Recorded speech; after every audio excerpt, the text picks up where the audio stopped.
الحمد لله على اجتماعنا وإياكم من أجل الله ورسوله صلى الله عليه وآله وصحبه وسلم. Alhamdulillah, segala puji bagi Allah yang telah mengumpulkan kita semua, yaitu tujuannya tak lain tak bukan melainkan cuman menyebut-nyebut Allah dan Nabi-Nya yang sangat mulia, yaitu adalah baginda Nabi besar Nabi Muhammad sallallahu alaihi wasallam.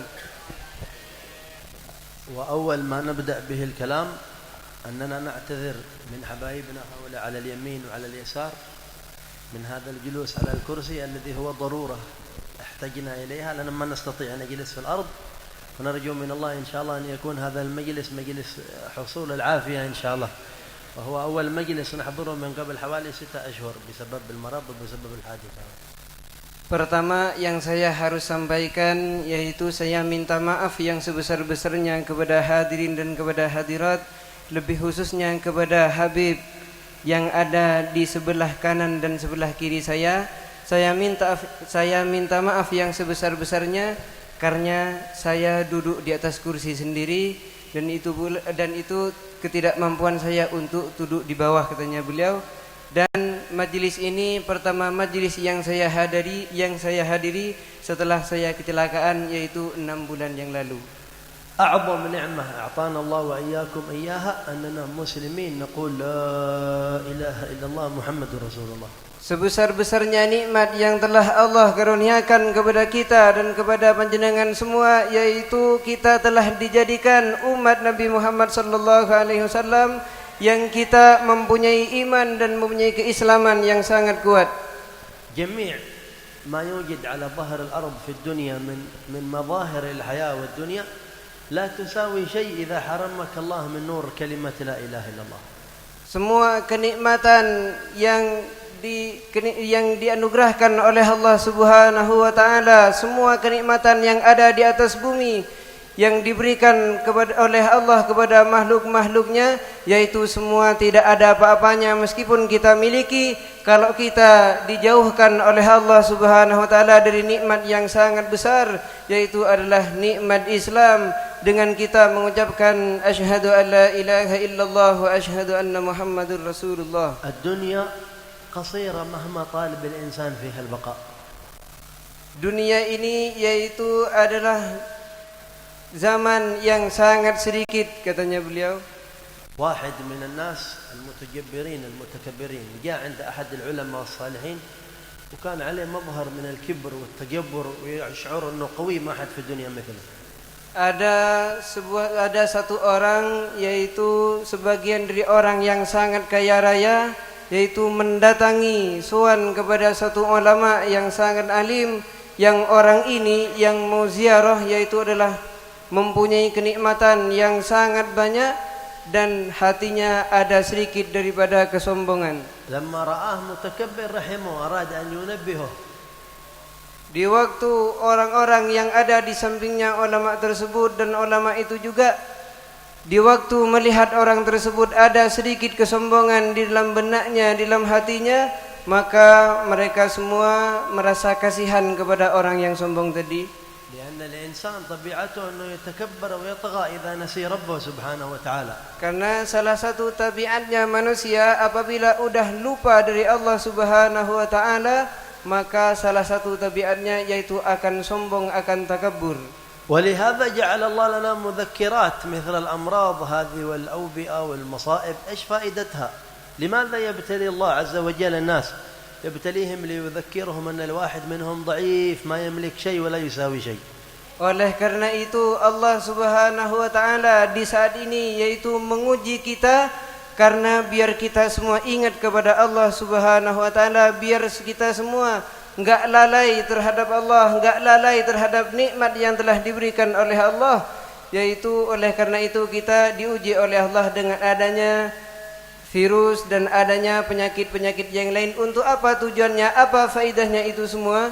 Faidahnya itu semua biar kita selalu ingat kepada Allah Subhanahu wa taala dan sadar bahwasanya kita semua yaitu adalah makhluk atau manusia yang sangat lemah, tidak memiliki dan tidak menguasai terhadap dirinya sendiri, apalagi menguasai hal-hal yang lain. هذا المتكبر يقول للعالم الصالح قال تعرف من أنا؟ متكبر يرفع راسه تعرف من أنا؟ يعني يقصدون أنت بتقول فلان ابن فلان صاحب المال صاحب الجاه صاحب كذا صاحب كذا. Lalu orang yang sombong tadi, beliau melanjutkan ceritanya, yaitu berkata kepada orang yang sangat alim, kepada orang yang sangat soleh tersebut, orang yang kaya yang sombong tersebut bertanya, wahai orang alim, engkau tahu siapa saya? Katanya beliau. Tahukah engkau siapa saya? Katanya beliau. Orang ini ingin dipuji oleh seorang yang ada di sekitarnya, bahkan ingin mendapatkan jawaban dari orang yang alim dan orang yang soleh kalau orang tersebut adalah fulan bin fulan, ini anaknya ini dan anaknya ini. Al-alim qala na'am ana a'rifuk. Akan tetapi beliau tidak menjawab seperti itu. Beliau tidak mengatakan engkau itu adalah fulan bin fulan, enggak. Beliau orang yang alim cuman mengatakan, iya saya tahu betul tentang kamu. Qala anta mayyit ibn mayyit ibn mayyit ibn mayyit man Adam. Hadhi ma'rifatuk.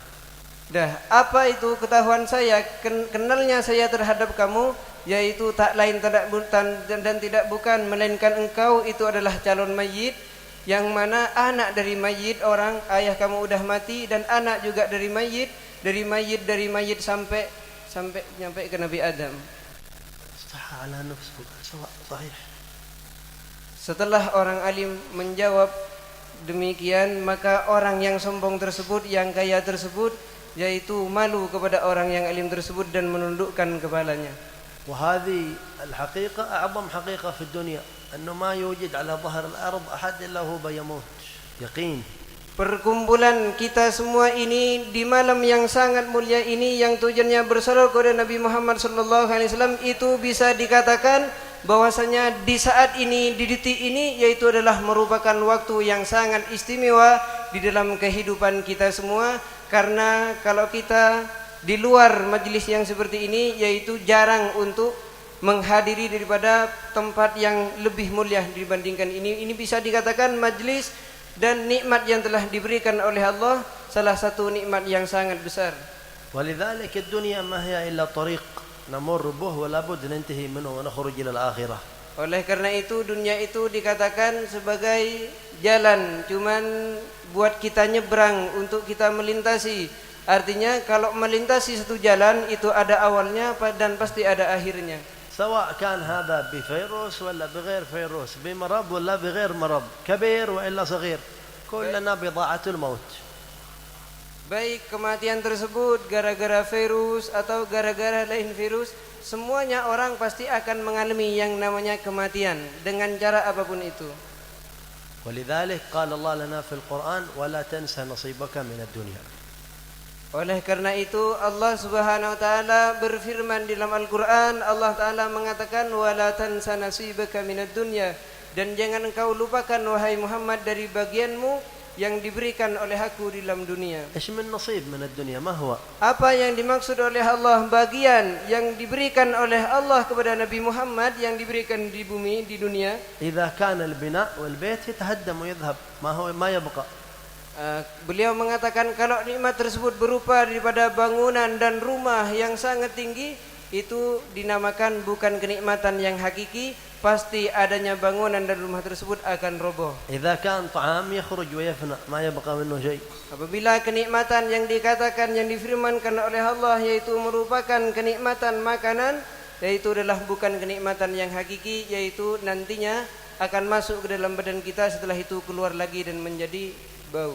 إذن ما هو نصيبنا من الدنيا؟ Terus apa bagian kita yang diberikan oleh Allah Subhanahu wa taala di dalam dunia ini? الذي نبهنا الله قال لا تنسون هذا النصيب لا تنسى نصيبك من الدنيا. Yang mana bagian kita ini diperingati oleh Allah, diingatkan oleh Allah kepada kita semua. Allah taala mengatakan la tansah, kalian semua jangan lupa akan kenikmatan ini. قال العلماء أهل التفسير نصيبك من الدنيا الكفن.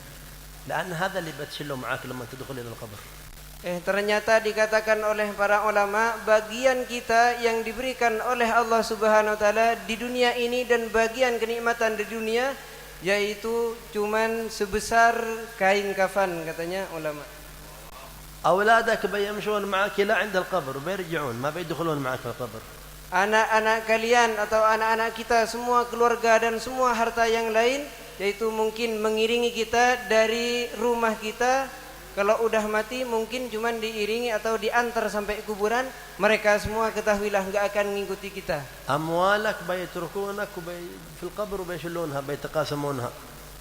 Harta-harta yang kita miliki kalau kita udah mati, maka harta tersebut akan diambil oleh keluarga kita, akan diambil oleh anak-anak kita. Kita tidak membawa apa-apa, sedangkan harta tersebut dibagi di antara mereka semua. ما يدخل معك في القبر إلا كفنك الذي يستر جسدك وأعمالك الصالحة التي عملتها في الدنيا. Tidaklah masuk ke dalam kubur mengikuti kita semua, melainkan cuman yaitu sekain kafan, dan bersama kita juga yang namanya al-amalus salih, pekerjaan-pekerjaan yang saleh yang telah dikerjakan oleh kita di masa hidup kita.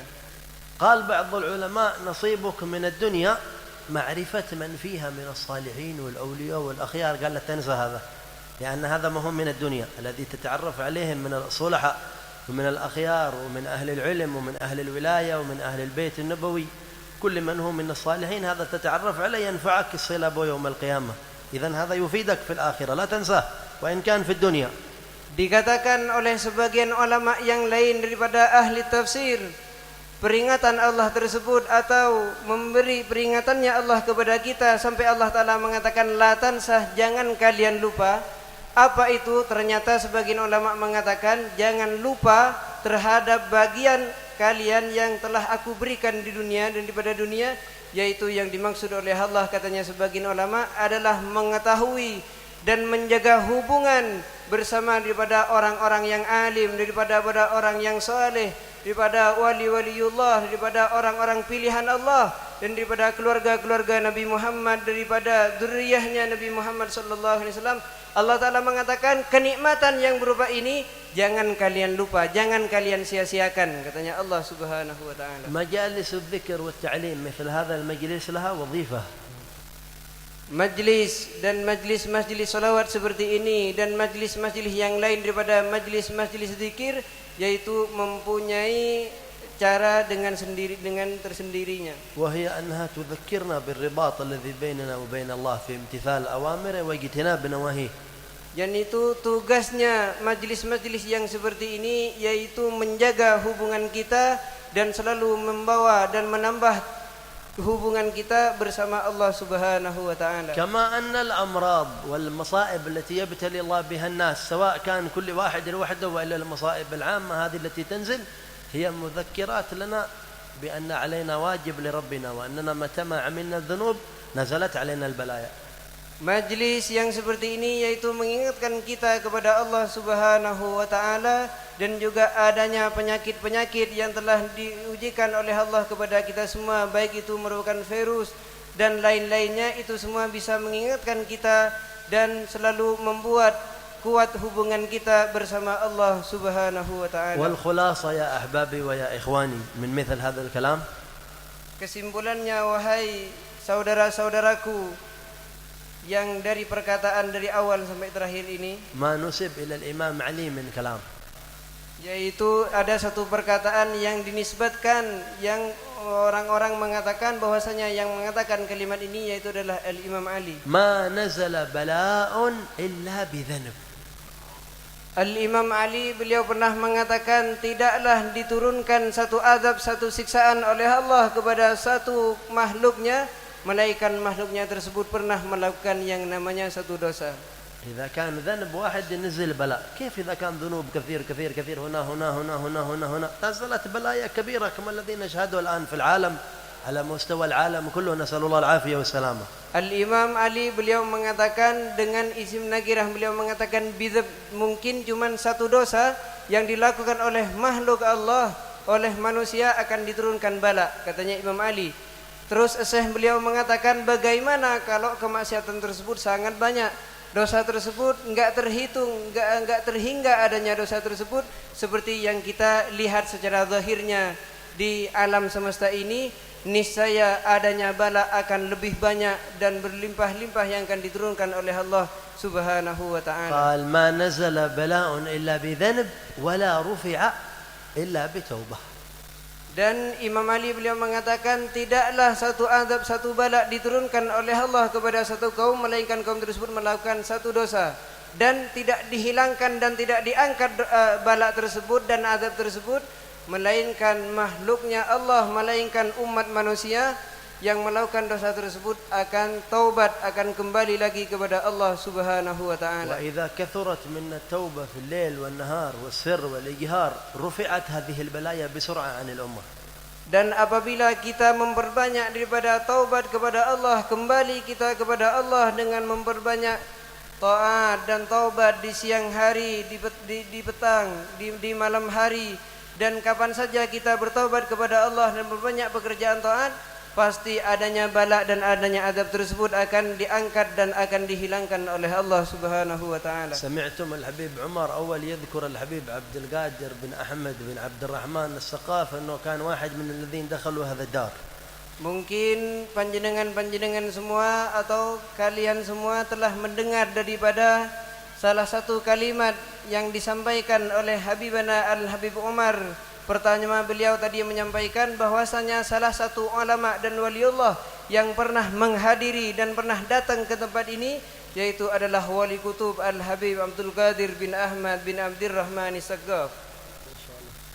الحبيب عبد القادر سأله واحد قال يا حبيب إيش السبب كثير ينزل البلاء على أمة النبي محمد كثير هنا إيش السبب؟ Al-Habib Abdul Qadir yang disebut oleh Al-Habib Umar tadi, Al-Habib Abdul Qadir ini pernah ditanya oleh satu orang.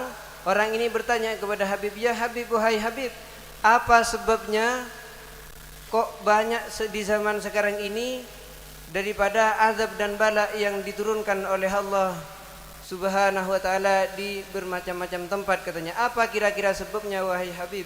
الجواب هذا من لسان عارف بالله الحبيب عبد القادر بن أحمد. Ingat, jawaban nanti yang akan disampaikan oleh beliau yaitu adalah jawaban daripada orang yang sangat alim, daripada orang yang sangat arif mengenal Allah Subhanahu wa taala. قال له سبب كثرة البلايا في الأمة أنه قل القارعون لباب الله بالتوبة آخر الليل وقت السحر. القليل هؤلاء الذي يدفع الله بهم البلايا. Beliau menjawab atas pertanyaan tersebut. Al-Habib Abdul Qadir mengatakan sebabnya diturunkan bala oleh Allah kepada umat Islam, kepada umat Nabi Muhammad sallallahu alaihi wasallam.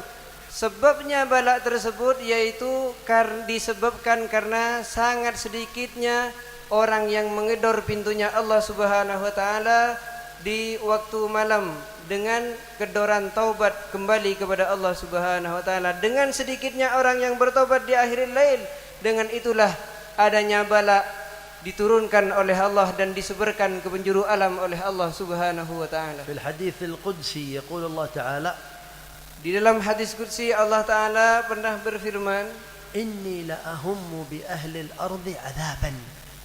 يعني يريد الله سبحانه وتعالى أن ينزل العذاب بأهل الأرض. Allah Ta'ala mengatakan dalam hadis qudsinya, sesungguhnya saya telah menginginkan dan bermaksud untuk menurunkan bala dan azab kepada satu kaum dan kepada satu hambaku, kepada orang-orang di perdesaan. قال فإذا نظرت إلى عمار بيوتي الذين يعمرون المساجد بالطاعة والذكر والرجوع والصلاة والخير. Akan tetapi di waktu aku melihat hamba-hambaku, di antaranya yaitu banyak orang yang meramaikan, memakmurkan masjid-masjidku, rumah-rumahku, katanya Allah, dimakmurkan dengan adanya taat, dengan adanya zikir dan dengan adanya taubat kepadaku, katanya Allah. Dengan sebab itu semua, والمستغفرين بالأسحار. dan juga dengan sebab orang-orang yang minta ampun beristighfar kepadaku di akhir lail. قال صرفت عذابي عنهم. Lalu aku tidak jadi menurunkan bala tersebut, aku jauhkan bala, enggak jadi aku turunkan kepada hamba-hambaku yang aku telah menginginkan untuk menyiksanya. الله يجعلنا وإياكم من هؤلاء. Semoga kita dijadikan oleh Allah Subhanahu wa taala sebagian daripada orang yang memakmurkan dan yang dibanggakan oleh Allah dan menjadi sebab untuk dihilangkannya daripada bala dan azab yang ويرزقنا التوبة وكثرة الاستغفار. dan semoga Allah Ta'ala memberi rizki kepada kita untuk selalu bertobat dan selalu membaca istighfar minta ampun kepada Allah. ويرفع البلاء عنا وعنكم خاصة وعن إندونيسيا وعن بلاد المسلمين عامة. Dan semoga Allah Ta'ala cepat mengangkat daripada bala dari kita semua, lebih khususnya dan keluarga-keluarga kita semua, dan dari umat Indonesia atau orang penduduk Indonesia dan penduduk Islam secara keseluruhan. وعن أهل الأرض أجمعين. Dan secara keseluruhan lagi semua bala-bala yang diturunkan oleh Allah di muka bumi semua dihilangkan oleh Allah. اللهم استجب هذه الدعوات وبارك لنا في هذا المجلس، بارك لنا في حبيبنا عمر بن عبد الله وأخيه أحمد وأولاده وذراريهم والقائمين على مجلس روضة السلف والمحبين والحاضرين والمنشدين والمصورين والقارئين وكل من كان سبب في إقامة هذا المجمع. اللهم اجعلها ساعة عطاء وساعة رضا وساعة شفاء وساعة دفع لكل بلاء، واصرف الكروب عنا عن أمة سيدنا محمد في مشارق الأرض ومغاربها، وعن أهل إندونيسيا خاصة، وأدم لهذه الربوع الأمن، وأدم فيها ذكرك وذكر حبيبك والتعشق لنبيك وسماع أوصافه، واستعملنا بطاعتك ما أبقيتنا، واجعل آخر كلامنا من الدنيا كلمة لا إله إلا الله، واحفظنا وأهل ديارنا وأولادنا وأحبابنا ومحبينا ومحبوبينا وإخواننا في الدين وجميع المسلمين من الأمراض ومن الأسقام ومن الزلازل والحروب والكروب والفيضانات والبراكين ومن جميع أنواع الفتن ما ظهر منها وما بطن، ومن الأسقام حسيها ومعنويها ظاهرها وخفيها، وأكرمنا بما أنت أهله ظاهرا وباطنا بجودك وكرمك يا أكرم الأكرمين ويا أرحم الراحمين، وارزقنا حسن الخاتمة عند الممات بعد طول عمر في حال جميل وعمل إن شاء الله مبارك مقبول ظاهرا وباطنا، والحمد لله رب العالمين والعفو منكم.